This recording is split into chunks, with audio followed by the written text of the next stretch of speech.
What's up, everyone? Welcome back to a new week of Locked On Bucks. And this week we're starting with a loss. The Bucks went down to those pesky Raptors who continue to give Milwaukee some trouble so far this season anyway. The Raptors swept the season series, so we'll touch on that a little bit. We'll look ahead to a Hawks game and an Atlanta team that hasn't been able to win at home at all. This is set up as a dangerous trap for the Milwaukee Bucks tomorrow, but we'll get to that. LeBron James is apologizing and Kevin Durant is injured. The Bulls also had some struggles over the weekend. So we'll touch on all that as we get started for Locked On Bucks this week.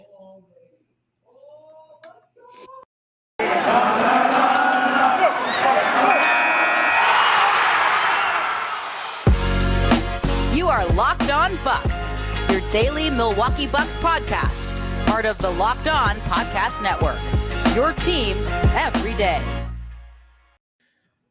Welcome to Locked On Bucks. I'm your host, Kane Pittman. You can see and hear me on this show daily and also find my work over at ESPN. And joining me live from an NFL watch party for the Bucks Radio Network, it's Justin Garcia. Look at him in the makeshift studio if you're watching on YouTube.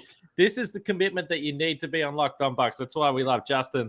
Of course, we thank you all for also being committed and listening to Locked On Bucks and making it your first listen of every day. We did get over the 2K plateau on YouTube for subscribers, so we appreciate it, everyone that's been listening to me complain about that and try and get you guys to do that. But listen, you're missing out on a lot on YouTube if you're not on there, so we appreciate it. And we get started as the Bucks, Justin, went down to the Raptors again. So they've is that the end of the season series? I believe it is, right? The Raptors, so they get swept. Yeah. So the Raptors have swept the season series. We know over the years the Raptors been a nemesis of the Bucks for multiple reasons. This year it's a different look Raptors team, but they're very, very unique with the size they can bring to the floor. And this was without acknowledging that there was no Scotty Barnes yesterday, there was no Gary Trent Jr. yesterday, but they can still just throw different looks at the Bucks. And so far, Milwaukee hasn't been able to figure it out. No, and it was funny too before the game here, and Nick Nurse talk about the spot that they're in because Bucks fans obviously know these games that the Bucks have had for a majority of this season. We've talked about, oh, you haven't had this guy or this guy, and for the Raptors, it's not very different. That before the game, Nurse was talking about, I think it's only like 4 games where they've really had everyone out there on the floor, and the interesting spot they're in last night too was, he had said, Pascal Siakam is basically our backup point guard and Scotty Barnes is our third string point guard. So to beat down him and down Gary Trent, I mean, these were 2 teams that were pretty thin in some areas, but the Raptors, they're just a pesky team. We know how good of a coach Nick Nurse is. And, it was great how well they played early without Drew. And, we talked about Giannis's playmaking throughout the season, but the game against the Raptors and games like that are where it really stood out of, okay, this is what we're missing when we don't have Drew Holiday, because the Raptors can start to do things like build up a wall. And with the ball in Giannis's hands as far away from the basket as he was initiating the offense, you can set those things up. When Giannis is more the roll man and not playing with the ball as much, you can get him the ball closer to the basket. And that felt like the big problem the Bucks offense ran into in the last 3 quarters of the game, because those numbers plummeted to, I think, 22% on threes and 25% from the field in the second through fourth quarter. Yeah, I think Frank made the point on a podcast last week that while the Bucks have had relative success with the mostly Giannis and Chris Middleton doing a lot of the ball handling and other guys sort of filter in there, teams like Toronto, who are very, very physical, and we'll get to some of that a little bit later, but they won't be shy about pressuring Chris Middleton bringing the ball up the floor or Giannis bringing the ball up the floor. And it's not so much, I don't want to, I mean, the Raptors are on a back-to-back, so it's not an excuse for the Bucks, but it is a different look. And as you pointed to, I think it is the type of game where you really do miss a Drew Holiday on both sides of the floor as well. But Pascal Siakam, we've mentioned him. He's a guy that I think has become probably underrated because he skyrocketed to prominence so quickly that all of a sudden as his play went down, people said, wow, this guy's, fringe all-star. But, he's had a pretty good season this year. And the Raptors, who, as we've mentioned at times, have had lineups where I don't know anyone that's on the floor, still find themselves right in the playoff mix now. And they will be a annoying opponent for anyone that they come up against. But Giannis was 17 for 17 from the free throw line. So it's a weird box score to look at because he finishes with 30 points, but he was only 6 for 17 from the field. But he obviously got those points at the free throw line. The Bucks overall, I already mentioned the physicality, but the Bucks overall, 35 free throws after this game. I've been jumping on the post-game press conferences for a number of seasons now, and certainly since Bud has been in charge. Yeah. I don't think I've ever heard him say something to the effect that he did last night, where he was basically like, yeah, we had 35 free throws. Yeah, Giannis had 17, but it should have been a hell of a lot more. Yeah. Yeah. I mean, he even said like 10 to 15 more. And Giannis basically said the same thing as well, where to your point, this is kind of the most we've heard them openly gripe about the free throws, not just free throws, anything officiating wise in general, as we have in the now 4 years under Bud. I think we should also point out, and I I think the difficulty is there weren't any things that stood out more than the others as glaring omissions, and how did these not get called. But I think it's just Giannis, and we saw this with Shaq. Those guys are difficult to officiate because you take for granted a lot of the physicality and how physical they play.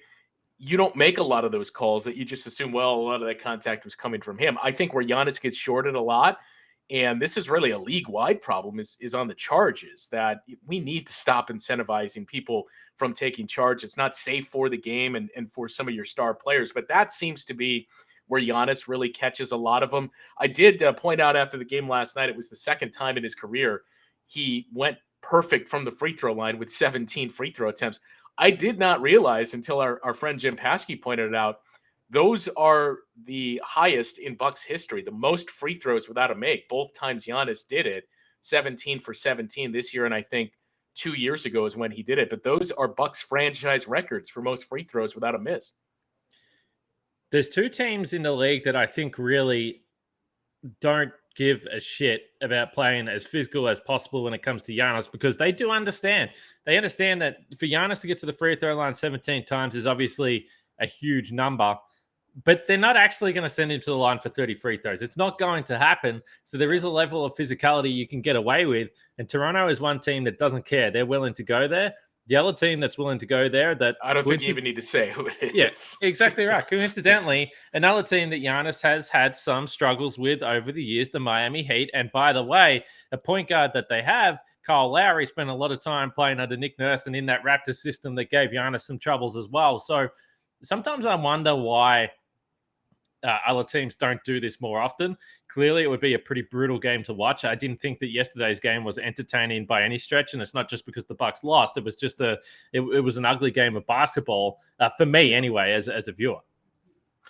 Well, yeah, I mean, it was a very slow game. That it started off fast, where the pace for the game was, I think, at 108 in the opening quarter, and it finished around 92, which is right where the Raptors want to play it.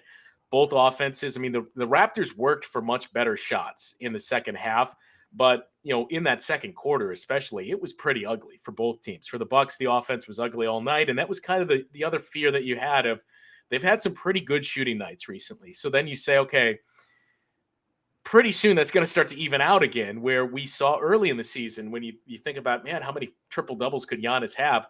A lot of times he is setting his guys up, but the shots weren't falling. And last night we got to see some more of that. But Toronto and Miami are just two teams that are best equipped to play like this, because they have the personnel, and especially the Raptors now, although they didn't have all of them last night, but guys like Scotty Barnes and Pascal Siakam certainly has had struggles against Giannis, but he still is one of those bodies that you can play that style, and you can throw long athletic bodies in the paint and say, okay, we know you're not going to stop Giannis.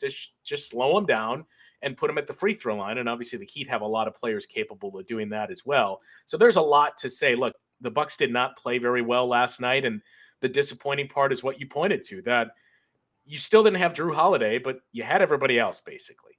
And you're playing at home, and you're playing a Raptors team that is coming in on night 2 of a back-to-back. And also, we got to point out, night 2 of a back-to-back for the Raptors, they essentially played 6 guys in this game. That Yuta Watanabe started and I think only played 5 minutes.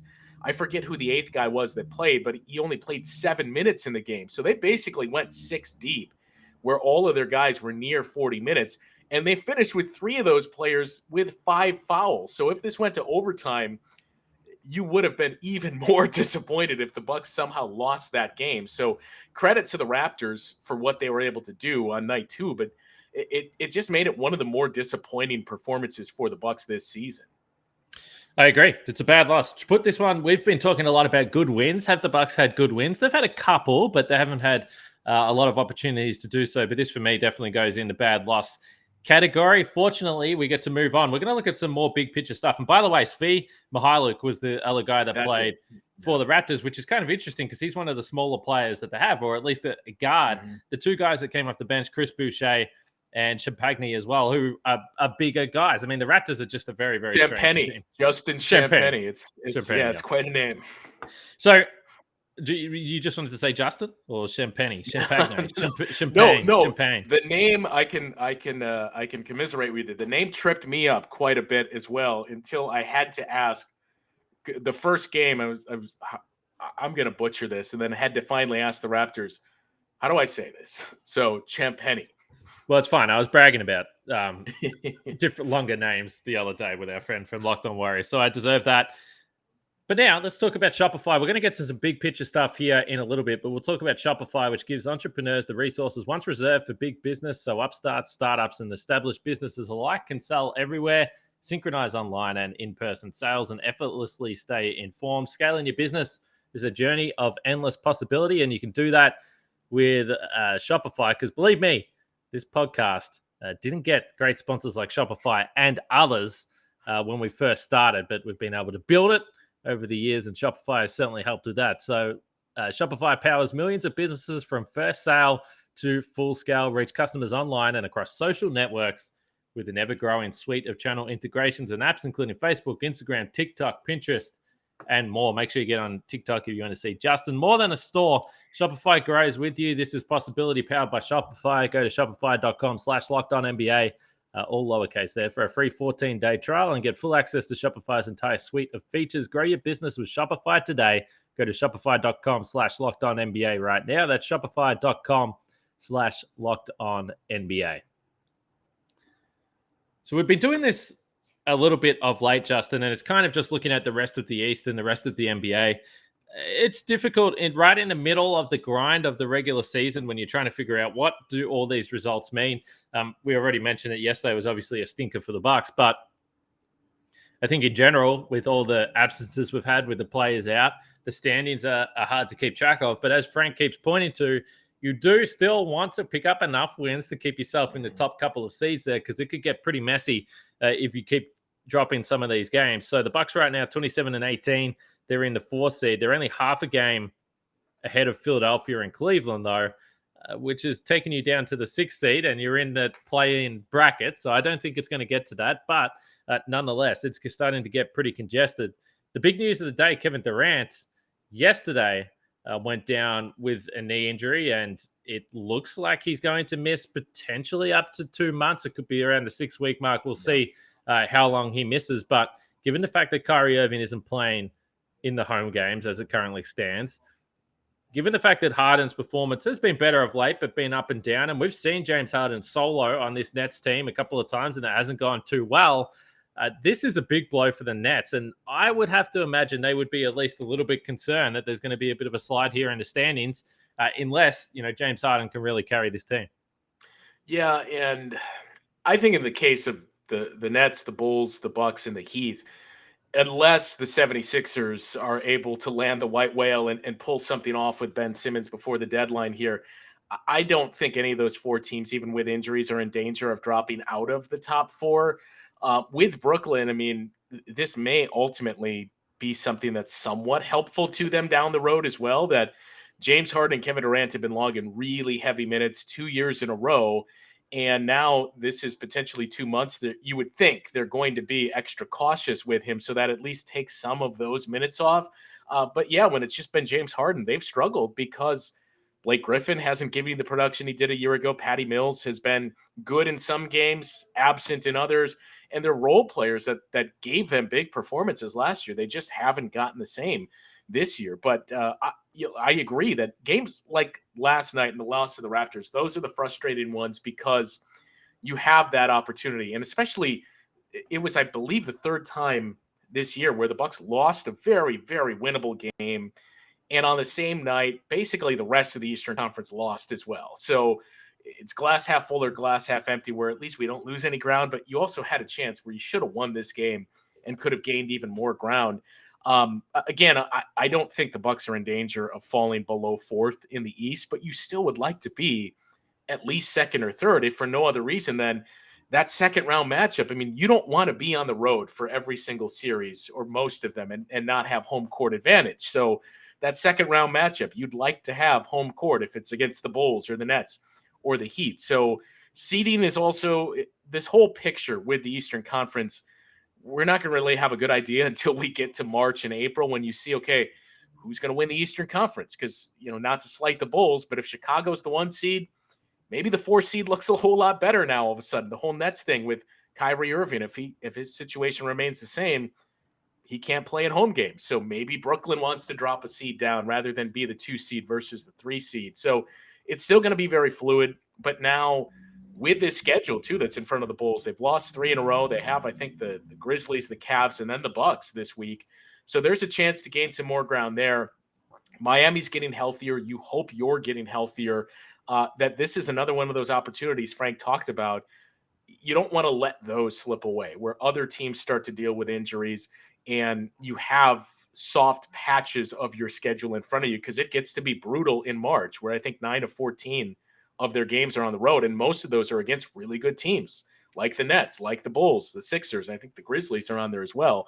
And, the last thing I'd point out is I think the most discouraging part for the Bucks is, well, and I don't even know if it's discouraging, but I think it's become pretty clear that they get up for big games. And against the Warriors, they were up for that game. They were up, even though shorthanded, against the Brooklyn Nets. They were up for the Nets on ring night. The big games and the big opponents they get up for and they play well against. Really bad teams, they dominate. It's those teams in the middle that would be in the play-in tournament, the 12 or so teams in each conference that I looked through last night.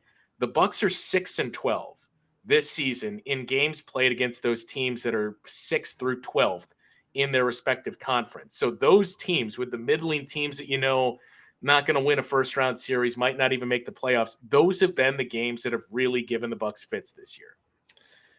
So heading out west, we just had a tweet come through that I found very amusing. LeBron James tweeted, "Laker Nation, I apologize and I promise we'll be better." First of all, I didn't think LeBron James is the one that needs to be apologizing. The Lakers are 21-22 right now. Hang on. You could argue he built this roster, so maybe he should apologize. Okay, I take it all back. You're right. LeBron, you should be apologizing. And why did it take so long to apologize? You should have been doing this month ago. The Lakers are 21-22. They are in the play-in tournament as it currently stands if the season ended today. They have been atrocious. But LeBron is playing 37 minutes per game. That's 4th in the league right now. And to your point earlier, if we go back to the Nets as well, the crazy thing about it is that Kevin Durant is 5th, 36.5 minutes per game. James Harden is 2nd in minutes, 36.8, for all the concerns about conditioning for him. But to the Lakers, I don't know what's going to happen, and this is going to be really, really fascinating in the lead up to the trade deadline here. But I do anticipate sometimes I think that the trade deadline is going to be pretty quiet, and I understand that it's going to be difficult to make some of these moves. But I think there's going to be some action because I think the Lakers are obviously going to be stressing. I think the Warriors, I mentioned that yesterday, but with Jonathan Kuminga and Steve Kerr comparing him to Giannis, comparing him to Sean Marion, I feel like they're setting themselves up to trade him because they want to get in another player and go for it this year in the postseason. I might be wrong, but I actually do think there's going to be trades, and I think we are going to see some movement. I don't know, but this Lakers stuff is let's be honest, we're all enjoying it. And LeBron, by the way, before the season was tweeting, keep the same energy throughout the season when we're playing. Okay, well, everyone's doing it, and now you're apologizing. So it's all comedy. I'm with you where I've basically done a 180 on the deadline because even 2 weeks ago you looked at it and you said, well, especially with the play-in tournament, you have fewer teams that are going to become sellers, and the deadline is earlier too, where I think it's February 10th. So you have fewer teams that by the time you get to February 10th are going to say we're not even in the race anymore. But now all of a sudden it feels like that has kind of started to sort itself out. The Damian Lillard surgery, I don't think that rules him out of being dealt. And if anything, it means Portland is probably going to start to drop a little more in the standings, and maybe they become a team that waves the white flag and says, okay, not just Dame, but everybody here, we're starting to be open for business. Atlanta's been very disappointing. We saw the Cam Reddish move, but you feel like there's another move, at least one more on the horizon for the Hawks. The Pacers at this point, for most of the season, they've been in limbo where they're basically just as close to the play-in tournament as they are having the worst record in basketball. That team seems like they're ripe to make a move. So you're seeing more and more teams that are starting to lean towards that team has to be a seller, right? So I'm with you that I think we're going to see a decent amount of trades, and especially with the Lakers, that as that team's constructed, it's a disaster. The roster is. And, we can say Anthony Davis is out, but Anthony Davis returning doesn't change everything for that team. That I saw the other day, the stat that Russell Westbrook has more turnovers than jump shots this season. So there's still more that needs to be done, even when AD comes back. And it's easy to say, well, what can they do? But we've seen LeBron basically retool a roster on the fly at the trade deadline before. So I can't rule anything out there. And also Denver is another interesting one. I know we've mentioned most of the Western Conference teams, but it seems like most of the East is settled. The only question is the Pacers and Hawks, do they go into rebuild? And then the Sixers, what do they do with Ben Simmons? But the Nuggets are interesting because if they can get guys back, that all of a sudden Michael Porter Jr. sounds like he's not out for the year. And if Jamal Murray can come back, I mean, that's another team that seems like they would be one that says, okay, we're in for adding more pieces. If we have those two guys with Nikola Jokic, we feel like we're as good as anyone in the Western Conference. So in the matter of 2 weeks, I went from thinking this could be pretty dull to, yeah, we might see a decent amount of moves. I think it ultimately is going to come down to whether or not teams are sucked into the belief that this championship is as open as what it certainly feels like it is. So they may say, okay, this is the year to take a risk, or they may say, okay, this is just insane this season. We can't predict anything that's not throw all our chips into the table. So we'll see. But I don't like the way the Lakers roster has been built. But speaking of built, I do love the way Built Bars are built. And it's a new year. And that means there's New Year's resolutions. And if yours is about getting fit or eating healthier, then Built Bar should be on your plan. Built Bar is the protein bar that tastes just like a candy bar, better than a candy bar, in my opinion. Built Bar makes it easier to stick to that resolution you made because it tastes so good. You'll just want to eat it all the time, as opposed to some other dietary things you might try that you can't be bothered doing. Let's be real. So if you want to eat healthy, but you don't want it to be boring, go with Built Bar. There's plenty of different flavors that you can mix into the rotation there, which is going to be delicious. As you know, I'm a fan of coconut almond. Potentially, you want to go down that path. But there's plenty there. Just go to built.com, use the promo code LOCKED15, and you'll get 15% off your order. Use promo code LOCKED15 for 15% off at built.com. And then jump across to betonline.ag. Also, a new betting year. And the playoffs are on right now. I already mentioned that. I believe the Chiefs and the Steelers are playing right now. You can make up your own mind who's going to win this game. But it's the Packers and the 49ers next week. We do know that. And BetOnline remains the number one spot for all the best sports wagering action in 2022. It is a new year, and there's a new updated desktop and mobile website. So sign up today. Receive a 50% welcome bonus on your first deposit. Just use the promo code LOCKEDON to get started, whether it's football, basketball, hockey, boxing, UFC, casino games, whatever. BetOnline is the fastest and easiest way to wager on all your favorite sports. That's BetOnline, where the game starts.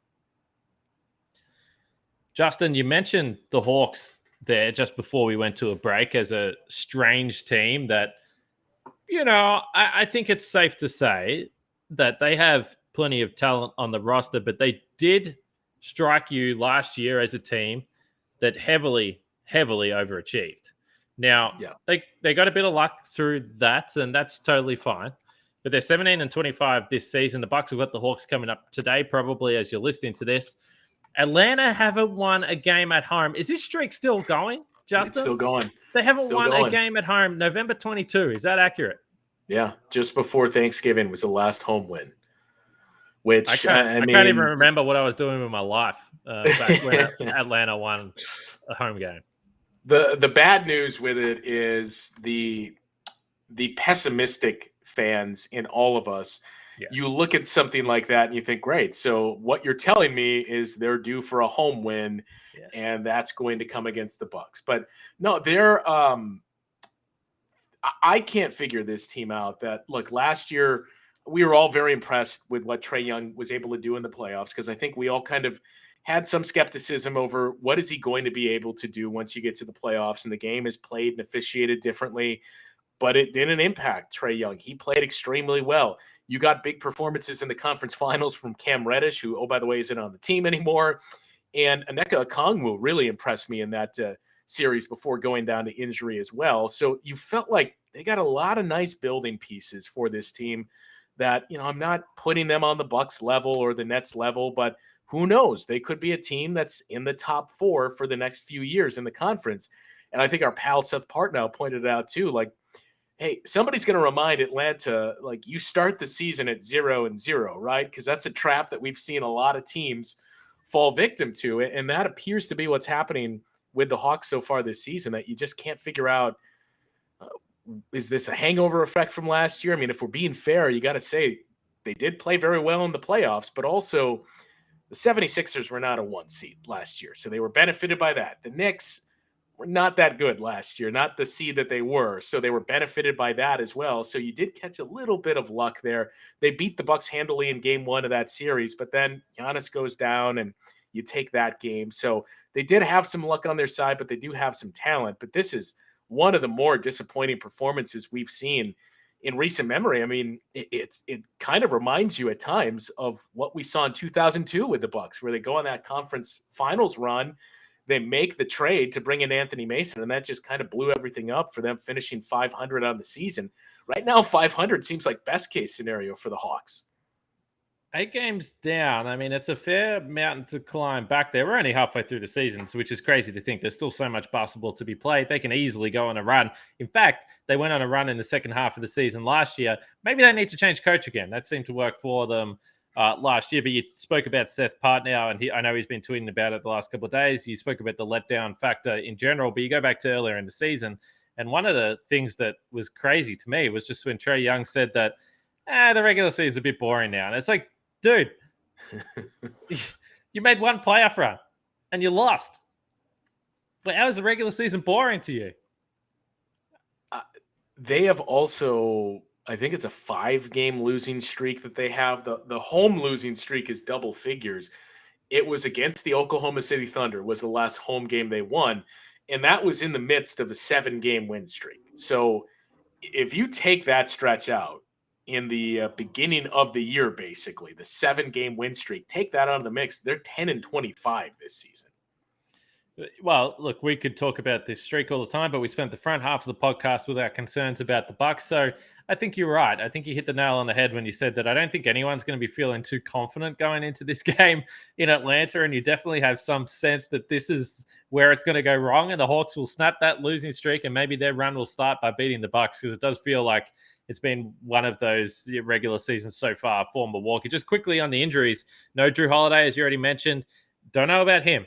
It doesn't seem like he's going to be returning in the very near future. We'll see. That ankle was still bothering him. Obviously, Brook Lopez is out. Langston Galloway's in the health and safety protocols. As far as Atlanta, no Bogdanovic, who, by the way, Bogdanovic hasn't had, I think he hit a few shots in one of the games last year in the regular season, but outside of that, he hasn't had much luck in revenge. I don't even know if it qualifies as a revenge game, but maybe he hasn't had as much luck traumatizing Bucks fans for the trade that never went down. Again, it worked out pretty well for the Bucks, I would have to say. But Bogdanovic is out, and also Clint Capella out, which we know a guy like Clint Capella can prove problematic against this Bucks team. No Brook Lopez, Trae Young, we know can be damaging. So a couple of key outs for the Hawks as well. Yeah, and I think it is worth pointing out that maybe this is what the Bucks needed, because the first time these two teams faced, that started the Hawks 7-game win streak that I just mentioned, and after that loss, it started the Bucks 8-game win streak. So both teams went on an upward trajectory after that meeting in Atlanta earlier this year. But yeah, it's going to be interesting to see both teams, and it's gotten to the point where it's not even worth pointing out both teams are banged up, because every team is dealing with it. I know the Hawks have gone through it all throughout the season. The Bucks have. The Bulls are going through it now. The Nets that we talked about, but it's gotten to the point where it's every single team. So it's not even worth pointing out they didn't have this player or this player, because we've seen the way this season has gone. You just anticipate there's going to be no teams. If you do find a team that is fully healthy on any given night, count your blessings, because that is going to be few and far between. So I was just trying to look this up. So it's MLK Day. This is an early start, by the way, so keep that in mind. It's a 5 p.m. tip. Is this? It's telling me on my app, but again, this is Australia. It's on ESPN in Australia. Is this TNT? Or what are we? I What are we believe dealing with? it's TNT, yeah, because I think it's a triple header that TNT does on MLK Day. Okay. Well, it's always a good day on the basketball calendar anyway, and I'm a fan. Day basketball is always great. So if you do have the day off and whatever you're doing, you can sit down and watch the Bucks 5 p.m. tip. Don't forget about that. Also, don't forget about Locked On Bets with your boy Q and handicapping expert Lee Sterling. They'll have you covered for everything you need there. Justin, you want to catch the end of this game? Who's winning? What's the score? Can you see it? I don't know. I'm in a different room here, but thankfully I have friends that are in the radio industry that I was able to do this from their place and have a microphone and everything here. I know. You said you went home, and then I see this microphone. I was like, you just carrying this shit around? Is this how much you love Locked On Bucks? It is the Chiefs 14-7. Not that anyone needs the score update right now as they're listening to the podcast. But anyway, Bucks and Hawks tomorrow. Like I said, 5 p.m. Hopefully the Bucks can get back on track. We'll be rolling through the week. I'll be back post-game. So make sure you check out that podcast. Thanks for subscribing and listening, whether it's on the audio platform or YouTube. We really appreciate it. And for Justin and myself, we'll catch you guys tomorrow.